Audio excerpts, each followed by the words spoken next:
Hola a todos, mi nombre es Sofía Barrera, soy residente de pediatría de la Universidad de La Sabana y hoy vengo a hablarles sobre inmunidad y vacunas. Entonces, para empezar, pues vamos a ver un poco cómo funciona nuestro sistema inmunológico. Este sistema va a estar compuesto por órganos, tejidos, células y moléculas que van a trabajar en conjunto para generar una respuesta inmune que nos va a proteger contra microorganismos, va a eliminar toxinas, va a promover inflamación y va a destruir células tumorales. Como respuestas inmunes vamos a tener dos tipos de respuesta. Vamos a tener la respuesta innata y vamos a tener la respuesta adaptativa. La respuesta inmune innata va a tener células que son inespecíficas, que van a fagocitar. Tenemos las natural killers. Eh, Estas células son inespecíficas porque, aunque distinguen que hay un invasor que llega a nuestro cuerpo, no van a diferenciar entre un invasor u otro. Ellos simplemente saben que llegó algo que es una amenaza para el cuerpo. Esta respuesta va a ser muy rápida, esta respuesta inmune responde entre minutos a horas. La única desventaja es que esta respuesta inmune no va a generar memoria inmunológica, lo que significa que siempre va a responder igual ante el mismo patógeno que aparezca. Cada vez que se aparezca responde igual. Bueno, tenemos componentes no celulares de la respuesta inmune, como son las barreras físicas, como las lisosimas, por ejemplo, en las lágrimas, y químicas también, pues como esas, y cilios en las vías respiratorias. Tenemos inflamación, que lo que va a hacer es detener como la propagación de la infección y van a promover la curación.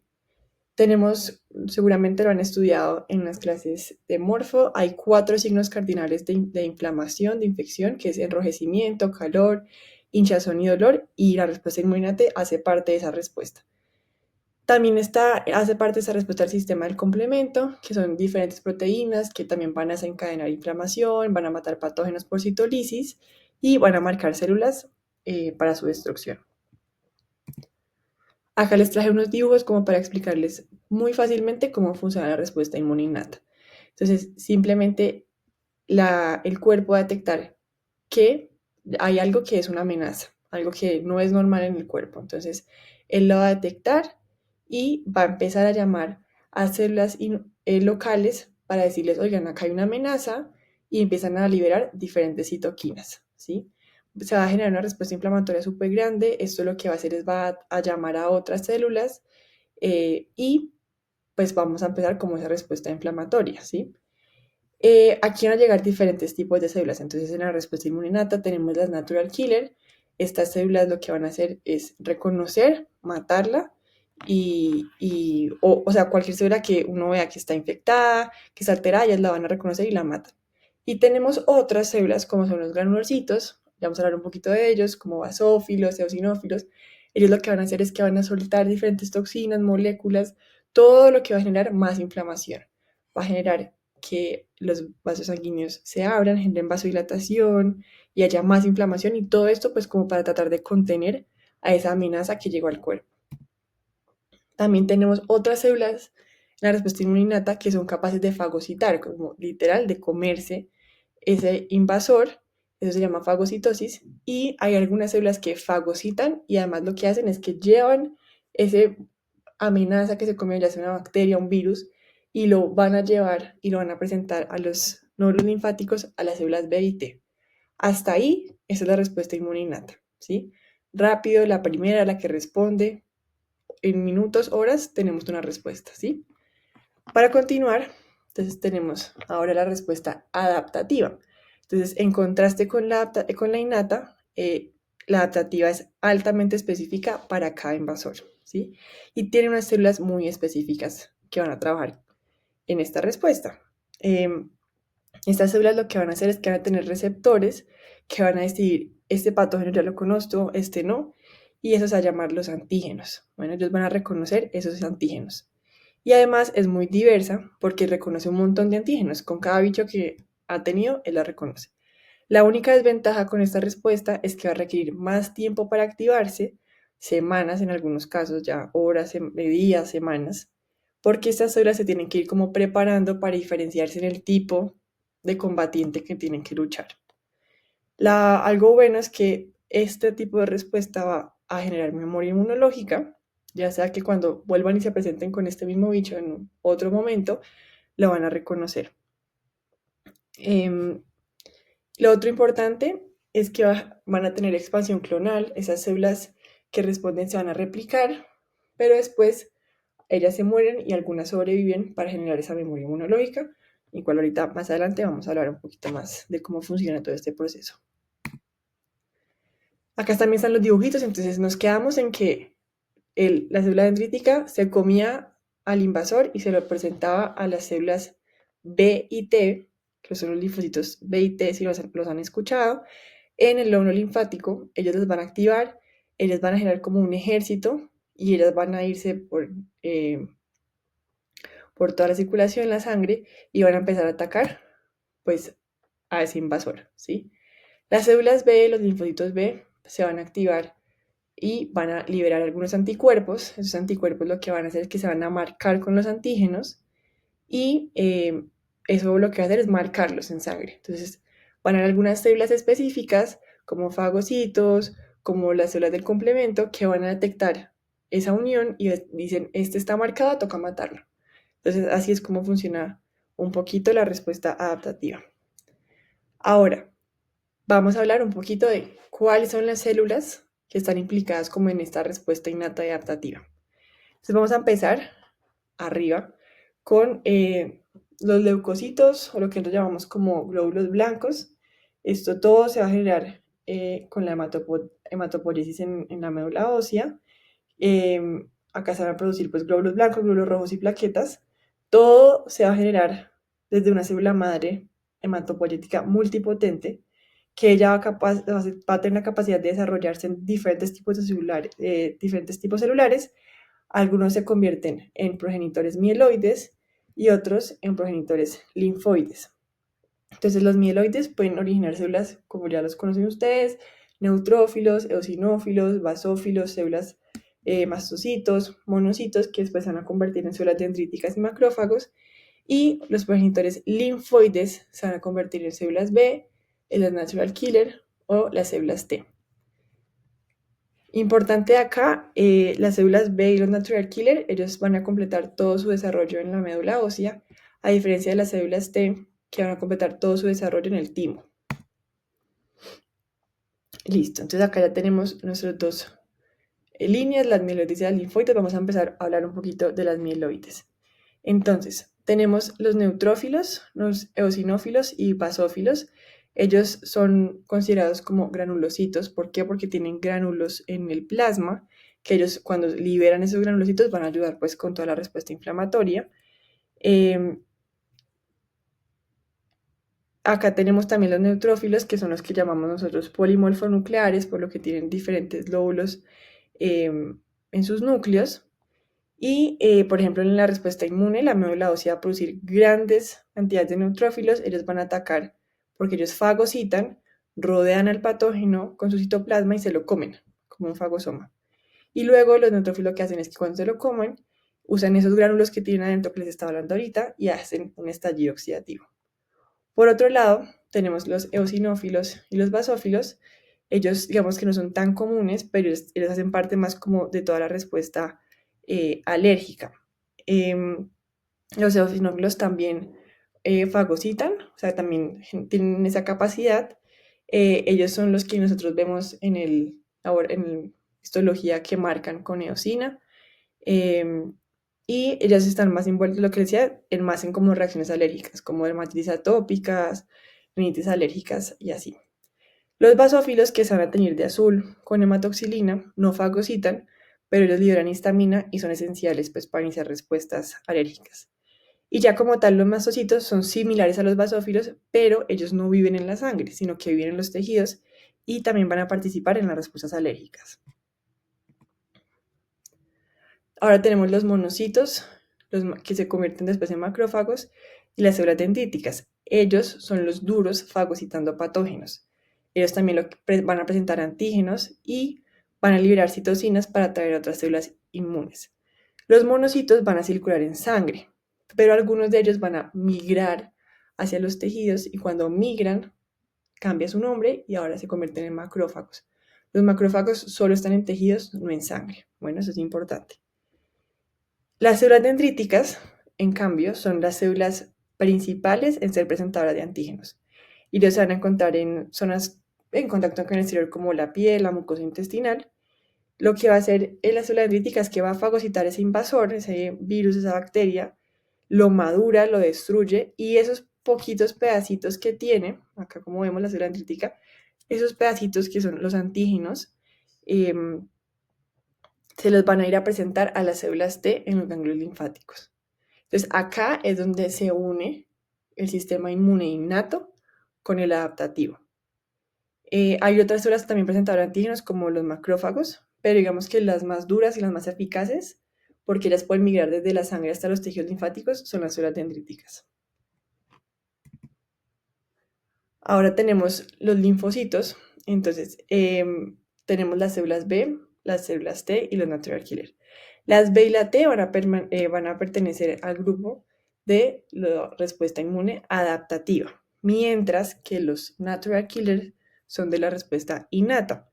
Esos linfocitos pues, pueden circular en sangre y tejidos, y los natural killers lo que van a hacer es que van a eliminar células infectadas con virus o también pues, células tumorales, porque lo que ellos hacen es que liberan granulocitos, como podemos ver aquí en el dibujito, pues para que no se les olvide, tiene granulocitos, que lo que van a hacer es que van a perforar la membrana del invasor y van a promover la apoptosis, como tal vez lo han estudiado ya, que es la muerte celular programada. Las células B van a tener receptores en su superficie que van a reconocer antígenos directamente sin necesidad de ser presentados por un complejo mayor de histocompatibilidad. Cuando una célula B, por ejemplo acá como vemos en el dibujo, se encuentra con un antígeno, puede internalizarlo, entonces ella se lo come, ¿sí? Lo procesa y lo que va a hacer es que se lo va a presentar con el complejo mayor de histocompatibilidad tipo 2 a una célula T, ¿sí? Una vez activada la célula T, la célula B se va a convertir en una célula plasmática y ella es la que va a ser encargada de secretar los famosos anticuerpos o como también conocemos como la inmunoglobulina, y ya todo este proceso va a ser la inmunidad humoral. Esto se va a demorar entre algunas semanas, pero pues nada, ellos son los responsables de esto, ¿sí? Por otro lado, las células T son las responsables de la inmunidad celular. Entonces vamos a tener dos tipos de células, las CD4, que son las famosas helper, y las CD8, que son como las que nosotros llamamos las citotóxicas. Entonces la CD4, entonces usualmente pues tenemos la célula T como primaria, como la nativa, después va a ser como presentada con las células dendríticas, le presentan algún antígeno y ya se convierten ya sea en CD4 o en CD8. Entonces las CD4, que son un helper, van a secretar citocinas que van a coordinar toda la respuesta de macrófagos y de células B y solo van a reconocer las de complejo de mayor histocompatibilidad tipo 2, ¿sí? Y las citotóxicas, que son las CD8, matan células infectadas o las tumorales, pero solo las que presentan antígeno de mayor histocompatibilidad tipo 1. Esa es la diferencia entre los CD4 y los CD8.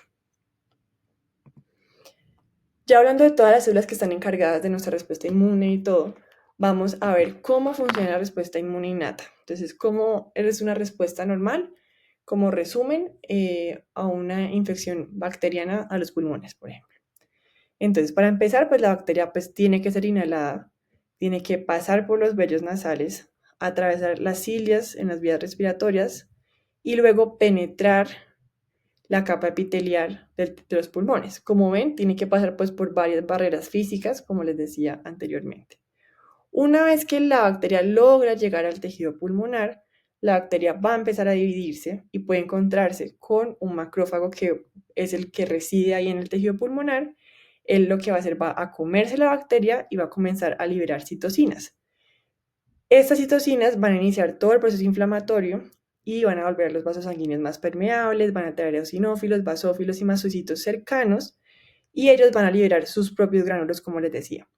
Los neutrófilos de la sangre, junto con los nuevos neutrófilos que vienen de la médula ósea, se van a desplazar hacia el tejido infectado e ingresan como a esa batalla. Por ejemplo, si el patógeno fuera un virus, a diferencia de una bacteria, en este punto los que entrarían a luchar ahí serían los natural killers, ¿sí? Eso será como la diferencia. Todo esto pues hace parte de la respuesta inmune innata, ¿sí?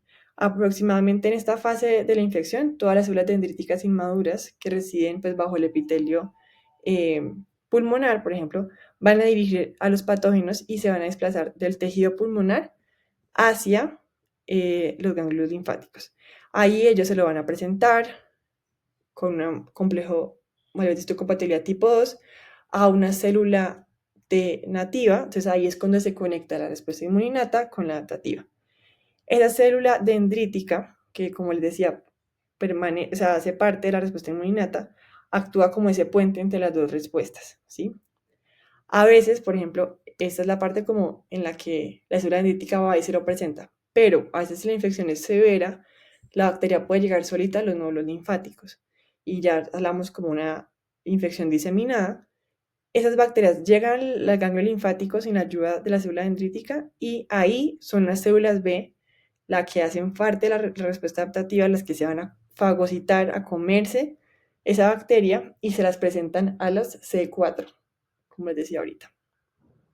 Entonces, de cualquier manera, si el antígeno encaja correctamente con la célula T, esta va a comenzar a diferenciarse, o si no, las células TCD4 diferenciadas se van a liberar citocinas, van a diferenciarse células plasmáticas y pues ya va a llegar toda la respuesta al torrente sanguíneo.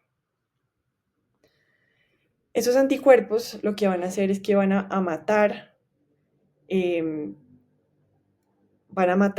pues van a marcar a los patógenos, van a facilitar que los fagocitos los eliminen y algunos, por ejemplo, esas citoquinas también que, digamos que todas estas respuestas como de la adaptativa, pero pueden llamar también ahí a los macrófagos para que ellos ayuden a comérselos y así empiezan a marcar.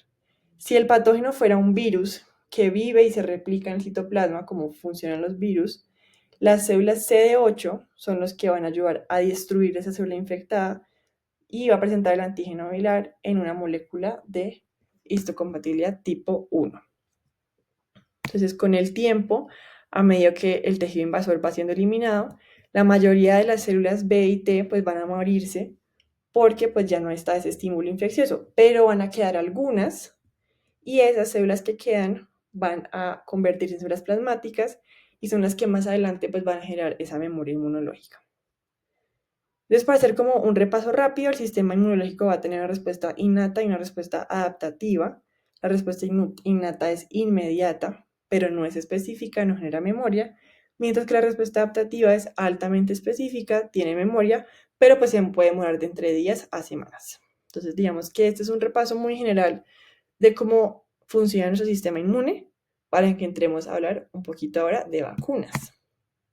Entonces, vamos a hablar un poquito de historia, cómo empezó todo esto. Entonces, a finales del siglo XVIII, la viruela era una de las enfermedades que eran las más mortales en el mundo, con una tasa de letalidad cercana al 30%.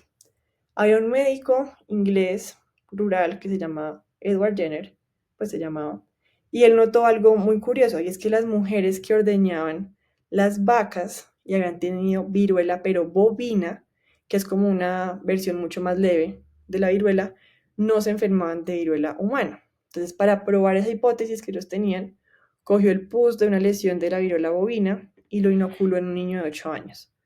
Semanas después expuso al niño a la viruela humana y el niño no se enfermó. Entonces, digamos que este experimento marcó como el nacimiento de toda la vacunación moderna, aunque pues en ese momento no sabía nada de inmunidad como lo que les acabo de explicar, ¿no? Por eso es que las vacunas vienen, su nombre viene del latín vaca, pues como en honor a este hallazgo. Después en el siglo XIX, Louis Pasteur, que fue un químico y un microbiólogo francés, ya digamos que él profundizó un poco más en el estudio de microorganismos y como todo el papel de las enfermedades y desarrolló las primeras vacunas basadas en gérmenes atenuados. Comenzó con el cólera aviar, después el anthrax en animales y luego la rabia en humanos. Digamos que el trabajo no solo permitió prevenir enfermedades, sino que como que estableció el concepto científico de inmunización activa, que es como todo lo que tiene que ver con las vacunas. Y por ejemplo, él, como un dato curioso, en 1885, él salvó a un niño de un perro que tenía rabia, lo mordió y el niño, él le puso la vacuna de la rabia y pues eso digamos que revolucionó la medicina preventiva, porque en ese momento pues solo se trataba como lo enfermo, él le puso eso y pudo prevenir pues que el niño se muriera de rabia.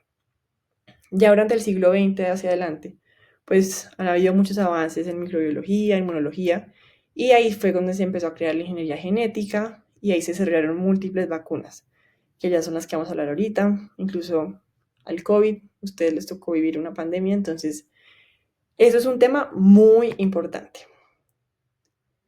Ahora, ¿qué son las vacunas? Entonces, para hablar un poquito de eso, entonces, acuérdense un poquito de lo que acabamos de hablar. Cuando nosotros sufrimos una infección, desarrollamos inmunidad adaptativa, que en otras palabras es que generamos células de memoria B y T de los linfocitos T y B que están listas para reconocer al mismo antígeno si en algún momento nos volvemos a exponer a él. Entonces, usualmente pensamos que es la única forma de nosotros de generar anticuerpos a través de las infecciones, pero no. La idea con la vacuna es que nosotros generemos una respuesta inmune adaptativa, protectora, mediante la exposición a formas no patógenas o fragmentos de un microbio que nos van a generar la infección como tal. La clave de la vacunación es obtener una protección activa y a largo plazo contra un microorganismo dañino, pues sin que uno sufra la enfermedad. Usualmente las vacunas se demoran desde la aplicación, 10 y 14 días, pues en generar una respuesta eficaz. Y pues para que recuerden, la vacuna es un tipo de inmunización activa, porque no se enferma uno para generar una respuesta inmune. ¿Listo? La mayoría de las vacunas van a funcionar pues induciendo que las células B produzcan anticuerpos y que ellas se unan a un patógeno o una toxina específica, esos anticuerpos, que es lo que ahorita les expliqué que se llamaba inmunidad humoral. Hay algunas vacunas, por eso la pongo en asterisco, que van a generar inmunidad mediada por células T, que se va a hacer la inmunidad celular. Entonces, usualmente después de la inmunización activa que va a generar la vacuna, que va a durar meses o varios años, dependiendo de la naturaleza, pues va a generarse como esa respuesta inmune. Usualmente, dependiendo de la vacuna, hay unas que tienen una o múltiples dosis, pues van a ser dependientes de como la vacuna, que vamos a hablar un poquito más adelante. Pero ¿por qué es importante la vacuna? Porque cuando un porcentaje importante de una población se vacuna, este efecto protector va a beneficiar a las personas que no están vacunadas y van a generar lo que uno usualmente denomina protección de grupo, que fue lo que pasó con el COVID, por ejemplo. Las vacunas van a salvar entre 2 y 3 millones de vidas cada año. Y esta es una de las intervenciones más efectivas y seguras en salud pública. ¿Cómo vamos a poder administrar las vacunas? Entonces, las vacunas se administran de diferentes maneras. Se pueden aplicar intramusculares, intradérmicas, subcutáneas, orales. Y vamos a tener diferentes tipos de vacunas. Entonces, tenemos las vivas atenuadas, las inactivadas, las vacunas de subunidades o conjugadas, las toxoides y las más nuevas que vamos a hablar un poquito más adelante.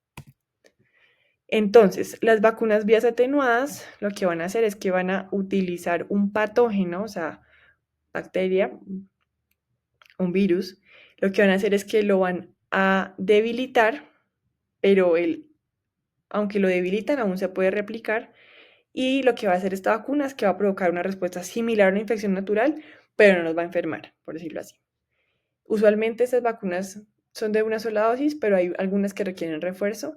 Ejemplo de este tipo de vacunas, la del sarampión, paperas, rubeola, varicela, rotavirus, viruela, fiebre amarilla, por ejemplo. Tenemos las vacunas inactivadas. Aquí el patógeno está muerto. Lo matan a través de calor o con formaldehído. Y la respuesta es principalmente humoral, o sea, por anticuerpos. Tiene poca respuesta celular. Esta suele ser menos potente que las vivas atenuadas, por lo que además necesitan varias dosis. Entonces, usualmente uno ve que el esquema es largo. Como ejemplos tenemos hepatitis A, la del polio, el esquema de rabia cuando alguien se expone a una mordedura, usualmente el esquema de vacunación es como de 4 dosis, y la influenza, que por ejemplo es la que ponemos anual, que asumo que la tienen todos ustedes puesta. Tenemos las vacunas de subunidades o conjugadas. Ellas van a incluir únicamente pues fragmentos inmunogénicos del patógeno, que va a ser ya sea proteínas o pues polisacáridos del microorganismo. Vamos a tener como ejemplo los de Haemophilus influenza tipo B, hepatitis B, VPH, la de la tosferina, el neumococo, el meningococo y el herpes zóster. Y las vacunas toxoides lo que van a hacer es que van a inmunizar contra toxinas bacterianas inactivadas. Entonces son toxinas no patógenas, pero sí inmunogénicas, que nos van a proporcionar inmunidad intensa y prolongada, ¿sí? Entonces nos van a ayudar contra esas toxinas de las bacterias. Ejemplos, la del tétanos, la de la difteria y la de la tosferina. Y por último tenemos las más nuevas, que son las vacunas de ADN o plásmidos, las de ARN, las de nanopartículas, las de células dendríticas o la de vectores recombinantes. Pues acá no les vengo a explicar cómo funciona cada una, pero la idea es que sepan que esto ha sido como lo último, los últimos descubrimientos en inmunología, biología molecular y pues han llevado a resultados pues, revolucionarios. Tenemos, por ejemplo, acá la del COVID, la del VPH, la de la hepatitis B, entonces, pues nada, esto es como lo más nuevo y este es como todos los tipos de vacunas que ustedes tienen que saber, como en general. ¿Qué contraindicaciones tenemos para aplicar vacunas? Tenemos unas que son permanentes y unas que son temporales. Permanentes, una persona que haya tenido una reacción alérgica anafiláctica a una dosis previa de una vacuna o algún componente de lo que hacen las vacunas. Algún paciente que haya tenido una encefalopatía que no se pueda atribuir a otra cosa 7 días después de la administración de una vacuna. Con componente frente a la tosferina. Y la otra es una historia previa de invaginación intestinal en el caso de la vacuna contra el rotavirus. Esas son las permanentes. Como ven, o sea, realmente estas son poco frecuentes, algo que puede pasar, ustedes siempre tienen que preguntarlas, pero pues no son contraindicaciones como muy comunes, ¿sí? O sea, no es algo que uno vea muy frecuentemente. Ya temporal significa que apenas esa persona ya no tenga eso, pues se puede aplicar la vacuna, como por ejemplo el embarazo. Realmente las embarazadas no deben aplicarse vías atenuadas, las inmunodeprimidos tampoco, pacientes con alguna enfermedad moderada o grave, un niño que esté en UCI, con una crisis asmática, una diarrea así severa, pues usualmente uno espera una o 2 semanas a que el paciente se recupere pues para aplicar la vacuna. Algunas vacunas son dependientes de la edad o también cuando aplicamos inmunoglobulinas o sangre antes de la triple vírica o la de la varicela, pues deberíamos como esperar un tiempo. Acá tenemos el esquema PAE Colombia, pues obviamente no se los va a leer. Acá tienen la imagen, pero pues para que se vayan familiarizando con el esquema, tenemos desde el recién nacido, 2, 4, 6, 7 meses al año, a los 18 meses. Acá tenemos el tipo de vacuna, cuál es la dosis y qué enfermedad previene. Después para que la vayan estudiando. A los 5, 9 años, de 9 a 17 años, mujeres en edad fértil, población adulta mayor de 60 años y las que se tienen que aplicar las mujeres gestantes. Y por último acá les puse el esquema COVID. Es importante que ese es el esquema PAI, o sea, ese es el esquema que cubre el gobierno. Sin embargo, hay muchas vacunas complementarias que también se deben aplicar y se deben recomendar, por ejemplo, el meningococo. Entonces, pues para que sepan más o menos qué es lo mínimo que debe tener una persona es el PAI, ¿sí? Porque es importante las vacunas. Las vacunas nos van a prevenir de enfermedades transmisibles que pueden ser graves o mortales, como es el sarampión, polio, meningitis y tétanos. Nos va a ayudar a evitar epidemias y brotes comunitarios. Nos van a contribuir a la inmunidad colectiva o de rebaño. Van a reducir la carga en los servicios de salud y van a ser costo efectivas porque es más barato prevenir que tratar una enfermedad. Entonces, espero que les haya sido de mucha ayuda esta presentación. Es digamos como un abrebocas a todo este tema y nada, cualquier pregunta que tengan, pues nos veremos en clase. Gracias.